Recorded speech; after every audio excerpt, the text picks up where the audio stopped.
और जब शरण में जाता है तभी प्राणी को शांति मिलती है? शरणागति रक्षा करने वाले कौन है?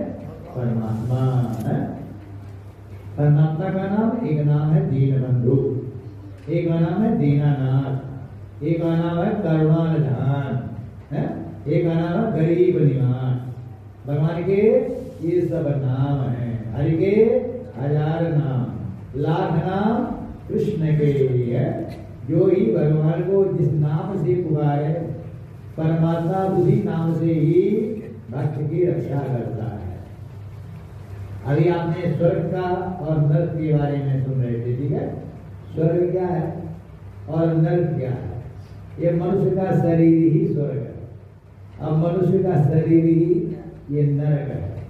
स्वर्ग और नर्क सब यही हमको भोगना पड़ जाता है। यही स्वर्ग भी है और यही नर्क भी है? यही हमारा शरीर जब तक बहुत अच्छा चलता है?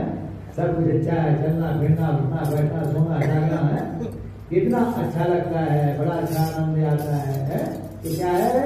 यही हमारा स्वर्ग है, यही हमारा शरीर है। अनेकों प्रकार से रोग ग्रसित हो जाता है, जीर्ण हो जाता है, अनेकों समस्याएं आ जाती हैं, चलना फिरना बंद हो जाता है?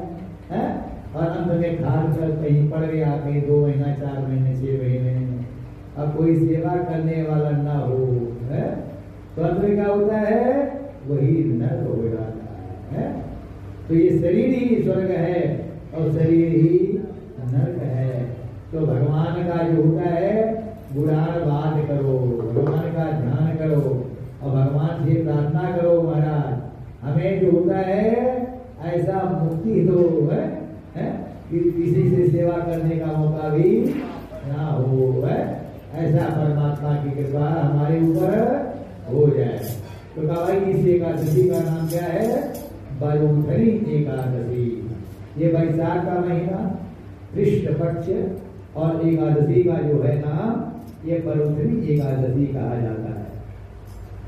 कहते वैशाख के महीने के कृष्ण पक्ष में किस नाम की एकादशी होती है? उसकी महिमा कृपा करके मुझे बताएं। तब भगवान श्री कृष्ण बोले, हे राजन, वैशाख का महीना कृष्ण पक्ष की एकादशी को बलुंठनी के नाम से प्रसिद्ध है। ये इस लोक में और परलोक में भी सौभाग्य प्रदान करने वाली होती है। बलुंठनी के व्रत से ही सदा शौक का लाभ और पाप की हानि होती है। पाप की हानि के लिए क्या करना पड़ेगा? हमें भगवान का भजन करना पड़ेगा। जितना अधिक से अधिक भगवान का भजन करोगे हमारे पाप कम हो जाएंगे। अब पाप कहाँ से आ जाता है?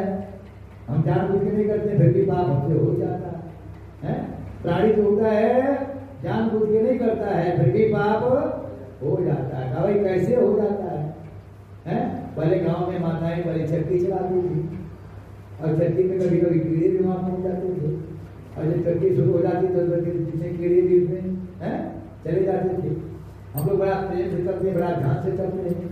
कभी कोई न कोई जीव जंतु छोटा हो चाहे बड़ा हो कभी आ ही जाता है, कभी वो भी तब करके ऊपर जाता है। तो न जानते हुए भी फिर भी हमारे से हो ही गया।